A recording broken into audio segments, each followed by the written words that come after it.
Welcome to my channel. আমি মলি। আমার আরও একটি নতুন মিনি ব্লগে তোমাদের সকলকে অনেক অনেক ভালোবাসা। আশা করছি তোমরা সকলেই খুব ভালো আছো, আর আমিও খুব ভালো আছি। আগের দিন বোন এসে একটা গোলাপ ফুল দিয়ে দিয়েছিল, তো ভাবলাম গোলাপ ফুলটাকে একটু রাখার ব্যবস্থা করি। সেই জন্য আমি একটা জলের গ্লাসের মধ্যে কিছুটা জল দিয়ে গোলাপ ফুলটা রেখেছি, যাতে কিছুদিন তাজা থাকে। সাথে কিছু পাথর দিয়েছিলাম যাতে দেখতে সুন্দর লাগে, কিন্তু গ্লাসটা বড় হয়ে গেছে আর তার সাথে গোলাপ ফুলটা ছোট হয়ে গেছে। সেই জন্য গাছ থেকে দুটো গাঁদা ফুল তুলে এনে আমি গ্লাসের মধ্যে দিয়ে দিয়েছি।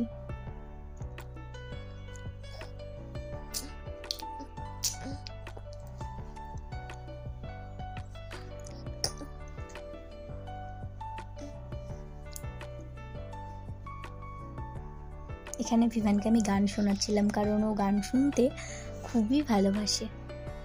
আচ্ছা চলো, ও যতক্ষণ গান শুনছে ততক্ষণে আমি পুজো এবং স্নান সেরে নিই। তারপর আমি বানাবো বাটা মাছের টক ঝোল। সেই জন্য কড়াইয়ে কালো জিরে দিয়ে, তারপর যে টমেটোটা তোমাদেরকে দেখালাম, টমেটোটা যেহেতু বড় সেই জন্য আমি ওই একটা টমেটো দিয়ে আমার হয়ে যাবে। তোমরা চাইলে যদি ছোট টমেটো হয় তাহলে তোমরা 2 থেকে 3টে ব্যবহার করতে পারো।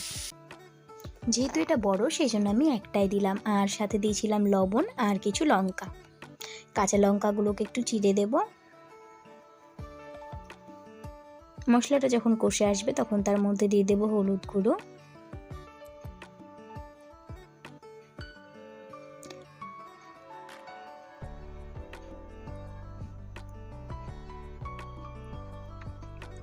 মশলাটা ভালো করে কষাতে হবে, তার কারণ টমেটোর যে একটা কাঁচা গন্ধ বেরোয় সেই গন্ধটা যাতে না বেরোয়।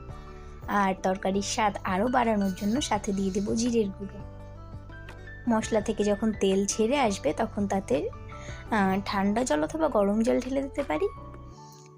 গরম জল ঢেলে দিলে রান্নাটা হয়তো একটু তাড়াতাড়ি হবে। এরপর আমি বাটা মাছগুলোকে বেশ কড়া করে ভেজে রেখেছিলাম, সেই মাছগুলোকে দিয়ে দিলাম। দুপুরের রান্না তো ডান।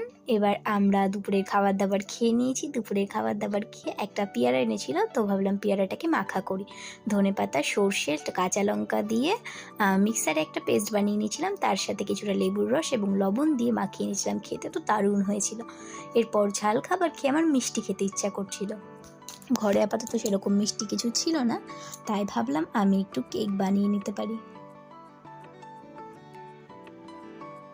যেমন কথা সেরকম কাজ। এরপর আমি ময়দা এবং তার সাথে দুধ আর সুজি মিক্স করে আমি এই কেকটা বানিয়ে নিয়েছিলাম।